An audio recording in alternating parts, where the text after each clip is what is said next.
வலக்கரம் பிடித்து துணையாய் நிற்பவரே வல்லவரே ஸ்தோத்திரம். எல்லாரும் இணைந்து சொல்லுவோமா? நான் உனக்கு துணை நிற்கிறேன் என்றவர் ஸ்தோத்திரம்.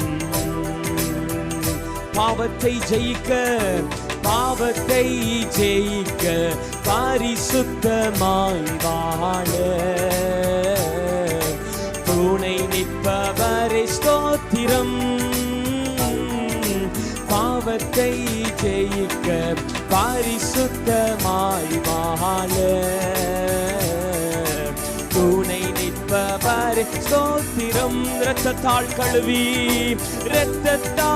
கழுவி ஆவியினால் நிரப்பி அரவணைப்பவரே ஸ்தோத்திரம்.